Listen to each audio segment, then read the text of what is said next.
Es un privilegio estar nuevamente con ustedes en su programa Joyas Eternas de Iglesia Ven Señor Jesús. Que el Señor le bendiga, esperamos que estos programas hayan sido de bendición, todos los que usted haya visto. Y hoy pues tenemos un tema más para ustedes, para que usted pueda aprender más de la palabra del Señor. El día de hoy vamos a hablar acerca de autoridad espiritual.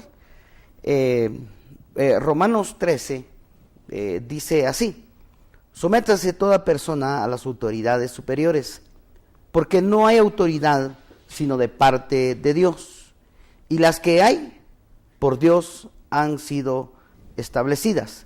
De modo que quien se opone a la autoridad, a lo establecido por Dios, resiste, y los que resisten acarrean condenación para sí.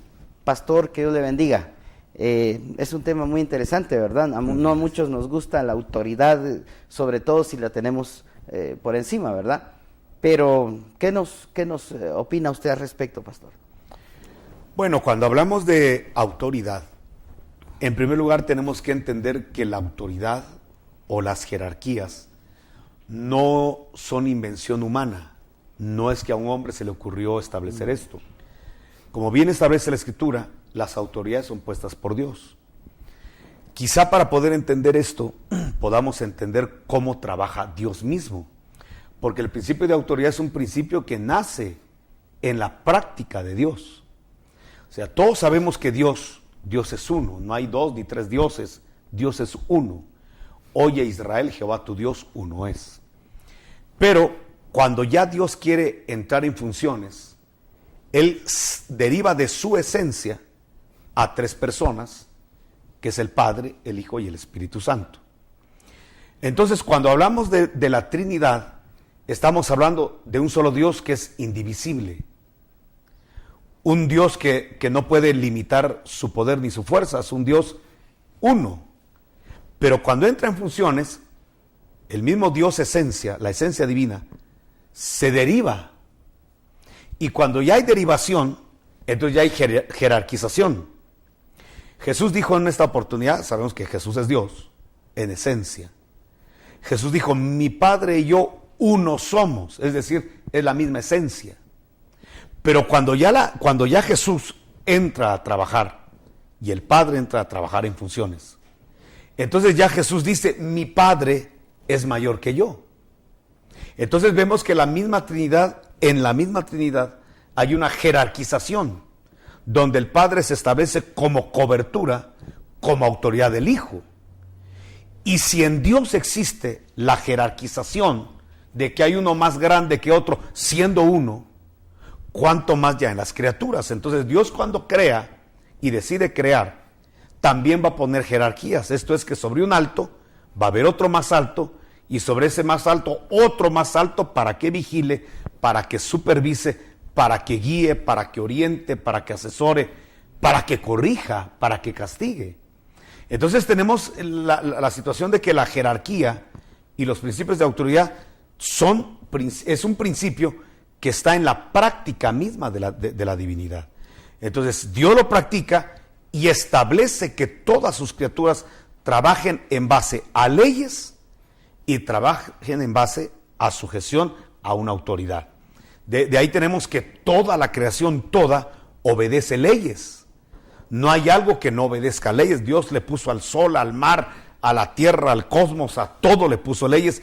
Y si alguien rompe la ley, obviamente hay una hecatombe universal. Entonces podemos entender que la jerarquía, la jerarquización, no es un invento de una religión ni del hombre, sino que es un principio que viene de la práctica del mismo Dios. Amén, amén. Pues dice que toda autoridad es puesta por Dios, pastor. ¿Esto se refiere solo a las autoridades de la iglesia? No, eso está en todos los ámbitos. Por ejemplo, mire, hablemos de la familia. En el caso de la familia, yo tengo bien claro que mis hijos no escogieron qué papá iban a tener. Es decir, los hijos no escogemos qué padres queremos. A lo mejor no hubiéramos escogido los padres que tenemos. Como tampoco a los hijos, que no les piden quién va a ser tu papá, escoge.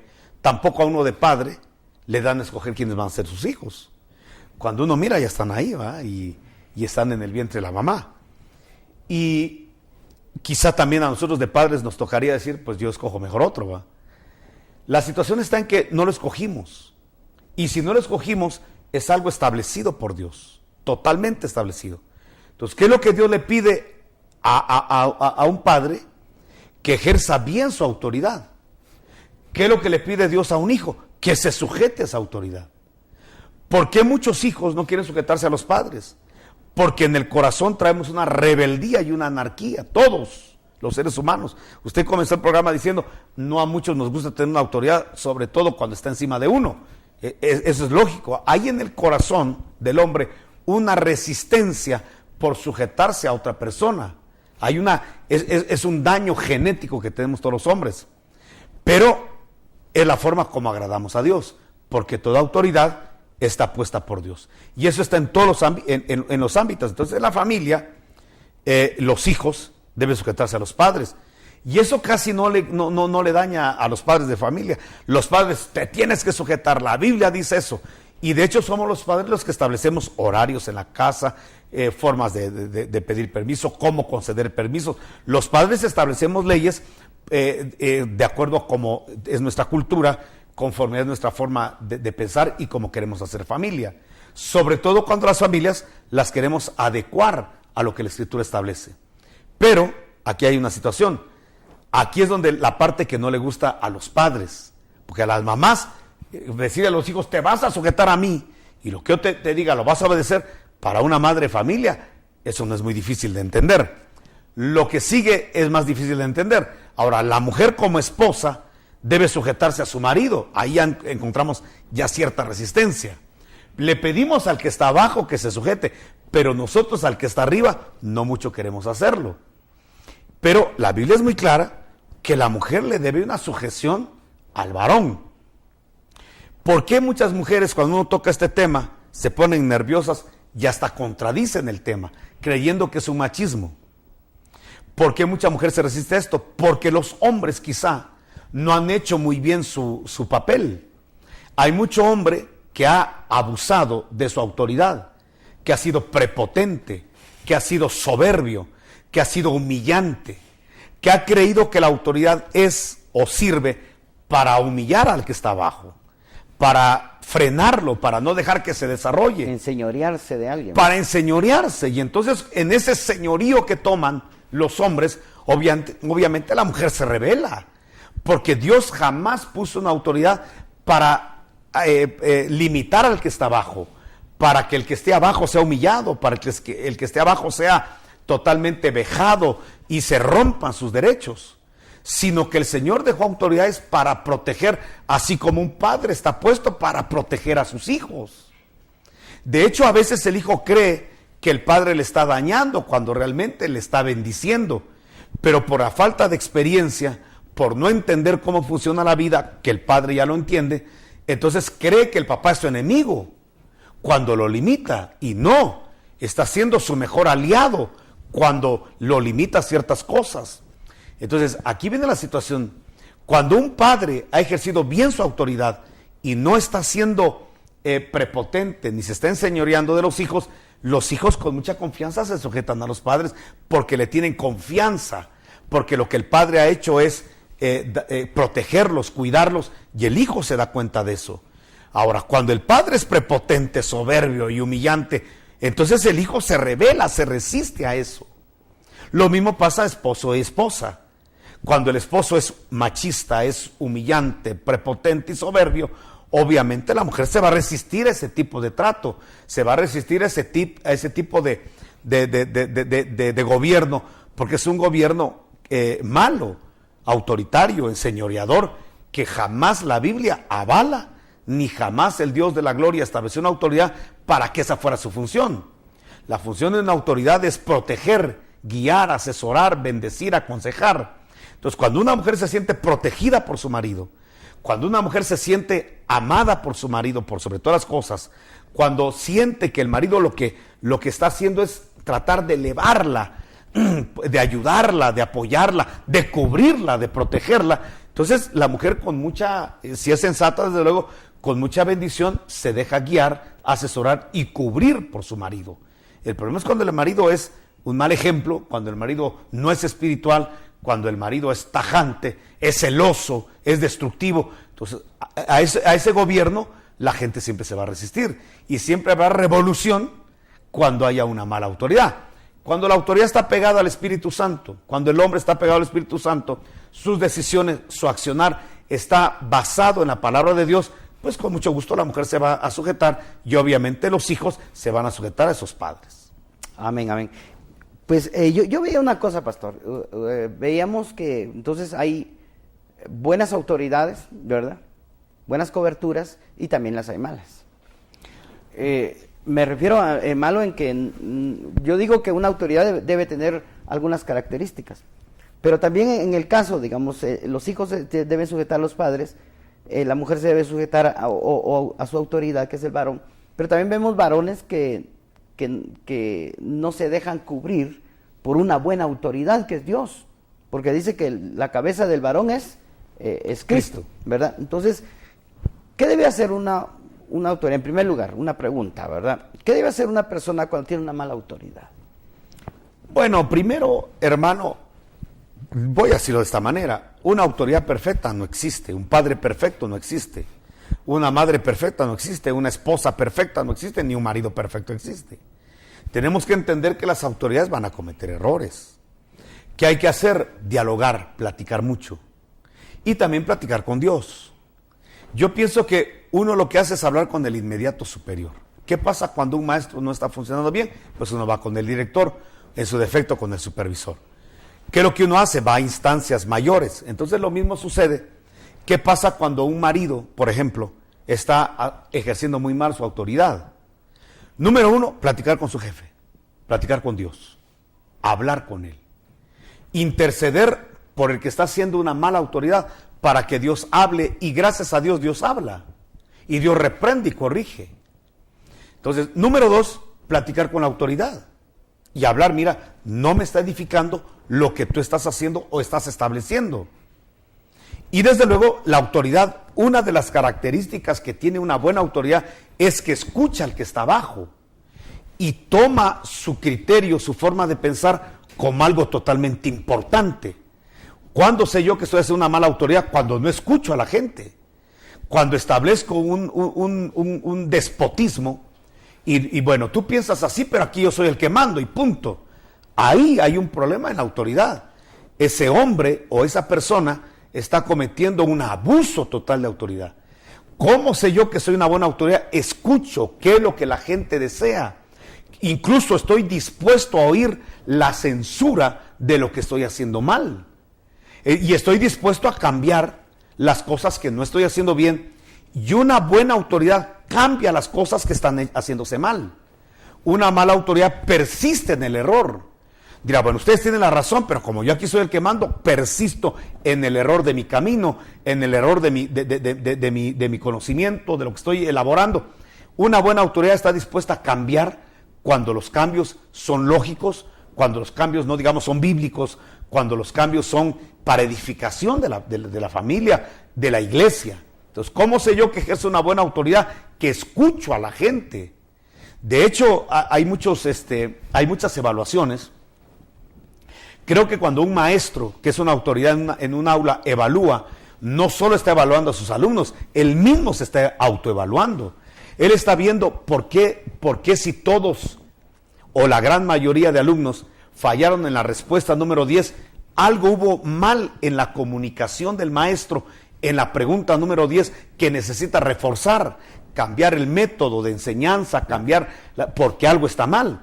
Entonces, cuando hay en los hijos, cuando hay en la esposa una inconformidad con el marido y están unánimes, pues algo está haciendo mal el marido. No puede ser que todos estén equivocados, menos uno. Lo mismo pasa como pastor. Cuando llega una oveja, hermano, mire, usted está haciendo mal esto, queremos que la cosa, desde luego con deferencia, desde luego con educación, porque es una autoridad. Yo creo que lo mejor que puede hacer un ser humano es escuchar a su gente, escuchar a su pueblo y decir, bueno, pues así piensan ustedes, pero yo así voy a seguir y punto. Entonces, por eso es que la comunicación es básica para que pueda haber una buena relación entre la autoridad y los que están abajo, y los que están abajo con la autoridad. El problema es cuando la autoridad es inaccesible, cuando no te escucho, haz cita y dentro de 3 meses te voy a atender. Cuando la autoridad hace una burocracia para que la gente pueda llegar a él o a ella. Lo hermoso es cuando una autoridad es accesible a todos y escucha a todos. ¿Qué me tiene que decir? ¿Qué me tiene que platicar? ¿Qué es lo que no edifica? La murmuración. ¿Qué es lo que no edifica? La crítica, la censura a espaldas de la autoridad. Que los hijos estén hablando mal de sus padres y estén planeando una rebeldía. ¿Por qué no comunicar su inconformidad? Cuando una esposa está mal y le va a platicar, hasta el carnicero ya sabe los problemas que tiene con su marido, pero el marido no lo sabe, porque no comunica donde debe comunicar. Donde todas las ovejas manejan una situación en la iglesia y el que menos lo sabe es el pastor. Y muchas veces se da que el último en enterarse de las cosas es la autoridad, porque ya se manejó en élites de rebeldía. Entonces se toma como una rebeldía cuando la gente habla, murmura de inconformidades, pero no lo elevan a la autoridad. Entonces eso ya se ve como una murmuración y desde luego eso es pecado y eso detiene el campamento. Recordemos que en Israel la única vez que el campamento se detuvo fuera de la voluntad de Dios fue cuando María y Aarón murmuraron en contra de Moisés, que era su autoridad. Entonces, si algo detiene las familias, los campamentos, las empresas, es cuando la gente está inconforme, abajo, pero no hace llegar esa inconformidad con deferencia, con respeto a quien corresponde. Amén, amén. Nosotros no estamos de acuerdo con el machismo, y usted bien decía que... Es diabólico el machismo. Es diabólico, ¿verdad? Ha destruido familias, corazones de mujeres, corazones de hijos. De hecho, el machismo es tan destructivo como lo es el feminismo. Las dos corrientes son totalmente diabólicas y contrarias a lo que la Escritura establece. Dios jamás avaló el machismo, como tampoco avaló el feminismo. El feminismo y el matriarcado que le llamamos nosotros, ¿verdad? ¿Qué consecuencias tienen estas cosas? Usted ya dijo, por ejemplo, las consecuencias acerca del machismo, ¿verdad? Destrucción de hogares, de ofensas a los corazones, almas destruidas, amargadas, en cuanto a hijos y a esposas. Pero ¿qué sucede cuando hay un matriarcado o un feminismo dentro de cualquier situación? Bueno, como es diabólico, es tan destructivo como lo otro. Lo uno y lo otro son destructivos. Lo que pasa es que el hombre, lamentablemente, siempre vive en esa ley del péndulo, en los extremos. No le cuesta mucho al ser humano guardar un equilibrio, que es lo que la Escritura nos establece. Entonces, el machismo es un abuso de autoridad y el feminismo es una usurpación de una autoridad que no le corresponde. Entonces, los dos son destructivos. Lamentablemente, la mujer tuvo que dar un grito de independencia ante un abuso de autoridad que en el pasado está bien marcado en la historia. El hombre era el adúltero, el hombre era el borracho, el hombre era el desobligado, era el violento. Entonces, ante esa situación, la mujer se vio en la necesidad de rebelarse a ese yugo destructivo del machismo. El problema es que en vez de buscar la fuente de Dios, en vez de buscar principios de la palabra de Dios, se fueron al otro extremo. Y entonces dijeron, no, se arremangaron las mangas las mujeres y quisieron ser hombres. No crearon un método feminista, sino que lo que hicieron fue querer ser hombres. Ya quisieron vestirse como el hombre, hablar como el hombre, y ¿sabe qué consecuencia fue esto? Que la mujer se dio cuenta, cuando salió a trabajar, cuando utilizó las redes sociales, se dio cuenta que es tan infiel como el hombre. De tal manera que hoy la mayoría de mujeres que están desarrollando una actividad son tan fornicarias, tan adúlteras como lo fue el hombre. Esto no cambió. Son tan prepotentes y corruptas como lo fue el hombre. Y se dio cuenta la mujer que es de la misma pasta del hombre. Aquí en Guatemala estamos teniendo un problema muy fuerte que se vivió desde la vicepresidencia femenina. Y mucha gente dijo, bueno, si ponemos una mujer, a lo mejor la mujer es menos corrupta, a lo mejor la mujer nos trae mejores resultados. Desde luego que fue una cosa tal vez de ignorancia, porque ya en otros países habían gobernado mujeres que el resultado es que son tan corruptas como los hombres, que el género no hace si es hombre o mujer, no lo hace más corrupto o menos corrupto, no lo hace más moral o menos moral, más adúltero o menos adúltero.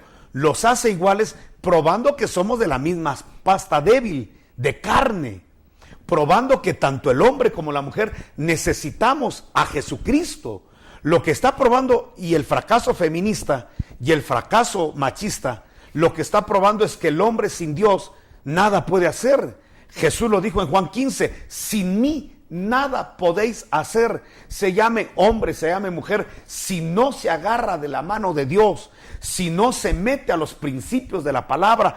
Es tan corrupto, es tan malvado, tan perverso, tan prepotente, tan soberbio, como lo es un hombre, tanto la mujer como el hombre. ¿Qué necesita el hombre o la mujer? Necesitamos a Jesucristo. Necesitamos volver a los principios de la palabra de Dios, porque tanto el hombre y la mujer es fallido. Bueno, ahora se está buscando un tercer sexo, porque como el hombre falló y la mujer ha fallado, ahora se busca por el medio homosexual. Y ya se está probando, si no hay que pasar por mucho tiempo, para probar que también los homosexuales son infieles, también los homosexuales son violentos, también los homosexuales son corruptos. Es decir, ¿qué está probando esto? Hombres, mujeres y esa desviación aberrante que es el homosexualismo o lesbianismo, lo que está probando es que todos los hombres necesitamos a Jesucristo y volvernos a los principios de la palabra de Dios, o si no, somos tan malos, tan perversos, tan corruptos, como la misma Biblia nos describe, hombres que tenemos la necesidad de la redención de Dios. Amén. Pues yo veo aquí en el verso 2 de Romanos 13, que dice que todo el que se resiste a una autoridad, a lo establecido por Dios se resiste. Y dice que acarrea condenación para sí, ¿verdad? Sí, hermano, porque definitivamente la práctica nos lo ha dicho. Donde no hay autoridad, y eso se llama anarquía, y cada quien hace lo que se le da la gana, lo que su conciencia le dice, lo que ha creado es una hecatombe social. Mire en los países donde ya no se respetan a los padres, y sin ir muy lejos, Guatemala está en esa crisis de autoridad, de donde la gente dice, no tengo ni por quién votar porque no hay autoridad que esté ejerciendo un modelo de conducta, un modelo de moral, de ética. ¿Por qué? Porque si el hombre se aparta de Dios, el hombre cada vez se va a hundir más en la inmoralidad. Tenemos esta situación tan fuerte, que si Dios puso una autoridad, tiene que entender, el que tiene la autoridad, tiene que entender que es un privilegio de parte de Dios. Que esto no es una situación del azar, no, es un privilegio que Dios te está dando. Si entendemos los que ejercemos cierta autoridad en cualquier élite de la tierra, si entendemos que Dios es el que nos puso, entonces le tenemos a alguien algo que agradecerle. Le debemos a alguien que dar cuentas. El problema es cuando la gente cree que son sus capacidades los que lo llevaron a un puesto de eminencia, que es el azar, la consecuencia, la casualidad, la oportunidad, la que me llevó a un puesto de eminencia. Entonces no le debo respeto a nadie. Pero si yo estoy claro que la autoridad que yo ejerzo, no la ejerzo por mis capacidades, sino porque Dios me puso ahí. Porque quizá haya gente mejor que yo, pero no está en mi puesto. Yo estoy en este puesto, quizá teniendo menos capacidades que otro. Entonces lo que tengo que hacer es, le debo a alguien algo. Mi puesto se lo debo a alguien. Y se lo debo a Dios, que me está pidiendo que en mi puesto sea moral, que sea comprensivo, que sea misericordioso, que sea justo sobre todas las cosas, que no sea corrupto, ni corrompible, que no siga un sistema que ya está establecido, sino que me oponga al sistema que rompe los principios y fundamentos del que me llevó a la autoridad. Por eso es muy interesante lo que dice la Escritura, y si todos tuviéramos conciencia que la autoridad que tenemos no la tenemos por el azar del destino, sino por el afecto de la voluntad de Dios, creo que haríamos de una mejor forma lo que se nos está requiriendo, porque estamos claros que yo le debo a alguien mi puesto, se lo debo a Dios. Y obviamente el que está abajo va a ser bendecido por mis acciones sabias, justas, prudentes, acertadas. Y entonces, con mucha facilidad, el que está abajo se va a sujetar a alguien que tenga un buen corazón. Una nación jamás se va a rebelar a una autoridad que está haciendo las cosas que la Biblia requiere, que esté practicando la justicia, la paz. Todo lo que grita la gente en las grandes convenciones que estamos teniendo, masivas en los centros de Guatemala, lo que están pidiendo son principios bíblicos. Gritan justicia, queremos justicia. Eso es Biblia. Vaya a una iglesia o no, está gritando la Biblia. Dice, queremos no a la corrupción. Lo que están gritando es la Biblia. Queremos un gobierno que sea justo, que haya riqueza para todos. Eso es Biblia. La gente lo que está gritando son los principios de la Biblia. ¿Qué le están diciendo entonces al gobernante? Vuélvete a Dios, conviértete a Dios, vuelve a los principios de la palabra. Ahora la pregunta es, el que está gritándole a la autoridad, no seas corrupto, ¿realmente tiene la posición y la calidad moral para pedir eso? Porque si analizamos al que está gritando corrupto, ladrón, ¿no será él un ladrón? ¿No será un evasor de impuestos? Que también es un corrupto. ¿No habrá pagado una mordida a alguien? ¿No habrá ido ¿qué le digo? No le habrá pedido al policía que cuando no lleva la licencia, que con un dinerito lo deje ir y que no le tome la infracción, que le va a costar dinero y tiempo? ¿No será también un corrupto? Porque lo que tenemos muy claro en la Escritura es que a veces el hombre juzga lo que practica. Y lo que alguien hace en lo macro, alguien también lo hace en lo micro. Y cree que como lo hace en lo micro, tiene el derecho de reclamar al que lo hace en lo macro. El que ha sido infiel en lo poco, siempre va a ser infiel en lo mucho. Entonces, vamos a decir de esta manera. Toda la gente que está pidiendo justicia, corrupción, si comenzaran con ellos mismos, por lo menos barriendo el frente de su casa, por lo menos estando al día en sus impuestos y no evadiéndolos, yo creo que tendríamos un derecho, una mejor calidad de personas para exigirle al que está arriba que no sea corrupto. El problema está que hay corrupción en todas las élites. ¿Qué hay que hacer cuando una autoridad se revela? Hablar, platicar, orar por ellos. Y desde luego diálogos. Porque yo voy a decir una cosa, hermano. Yo creo que la gente con toda su ira que grita corrupto y hasta palabras altisonantes en contra de la autoridad, ¿qué gana? El corrupto muchas veces no ha estado ni en Guatemala, los corruptos. Yo siento que hay una mejor forma de hacer protesta.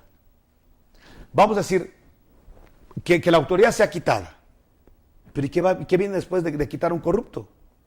¿Poner otro corrupto? Solo que con otro nombre, con otro color de partido.